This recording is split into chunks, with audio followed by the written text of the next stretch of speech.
कली जुगरे किछि नियम रहिछि। जदि आपण से सब नियम को न मानिबे ताहले पापर भागीदारी हेबे एवं आपणक मृत्यु परे आपण सीधा नरक को चली जिबे। आपण कोन जानिछंती कली जुगरे केउ सब पाप रहिछि जाहाकु करिबा परे मनुष्यर मृत्यु परे से सीधा नरक को चली जिवो। आज जानतु आम धर्म ग्रंथ गरुड़ पुराण एहाकु नै कौन सूचना देछि। कर्म ही भगवान। मनुष्य तार जीवन काल मध्यरे जदि किछि वास्तव में उपार्जन करिथाए ताहा हेउछि कर्म। आ मनुष्य को तार कर्मर फल मध्य मिलिथाए। मनुष्यर कर्म ही तार भूत और भविष्यत को स्थिर करे। हिंदू धर्मर विभिन्न पुराण और धर्म ग्रंथ आदि रे मनुष्यर कर्म आदि विषय रे आलोचना करा जायछि। एपरिकी श्रीमद् भागवत गीता रे कृष्ण स्वयं जीवन बुझाई कर्म को प्राधान्य देछन्ति। कथारे अछि यत् कर्म तत् फल, अर्थात मनुष्यर कर्म ही तार वर्तमान भविष्यत और मृत्यु परर अवस्था को निर्धारित करिथाए। ताकू कर्म अनुसारे जन्म मिलिथाए। तेणुकरी सदा सर्वदा भल कर्म करने प्रति ध्यान देवा उचित। जेपरिकी आपण भगवानक मन लगी मनीषटीए होई परिबे एवं भगवानकर आशीर्वाद लाभ करि परिबे।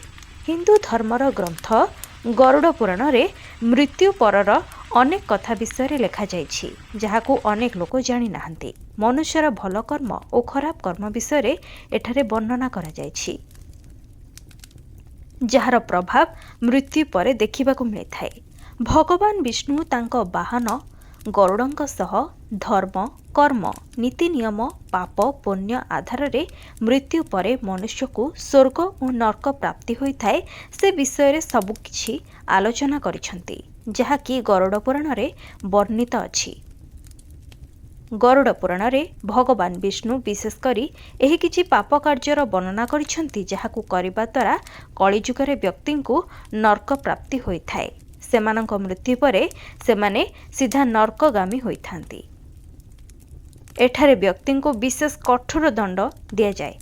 तेबे आसंतु जानिबा सेही सब पाप कर्म विषय रे जहाकू करिबा द्वारा आपण नरकगामी होई जिवे।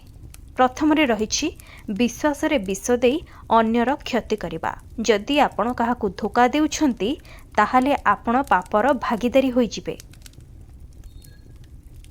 एवं मृत्यु परे आपण को सीधा नरक जिबाकू पड़िबो। कामना बासना रे लिप्त रहिबा एभली लोक माने मध्य मृत्यु परे सीधा नरकगामी हेबे। ब्राह्मणर हत्या करिबा एहाकू ब्रह्म हत्या मध्य कुहा जाए। एभली पापकर्म कले मनीषर मृत्यु परे से सीधा नरकगामी होइथाए। गर्भवती महिलांक सह दुष्कर्म करिबा बा हत्या करिबा, सेहीपरि देशद्रोह परि कार्य करिबा। शेषरे रहिछि भगवानक आश्रम छाड़ी पैसा बा टंका पछरे ही धाइबा माने अति लोभ करिबा। एसबु काम करिबा द्वारा आपण मृत्यु परे सीधा नरक को चली जिबे। तेणु एभली पाप काम किछि भी एबे करंतु नाही। जदि आपण एभली किछि पाप कर्म रे निजको लिप्त रखिबे ताहाले निहाती भावे मृत्यु परे आपण स्वर्ग को नुहे बरं नरक को चली जिबे एवं कठोर दंड मध्य पाइबे।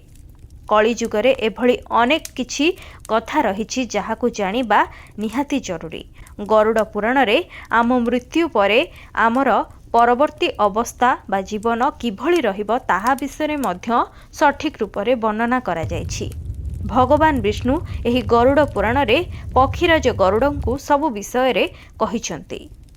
जदि आजिर एही सूचनाटी आपनकु भल लागिछि तेबे एही भिडियोटी को लाइक करंतु एवं शेयर मध्य करंतु।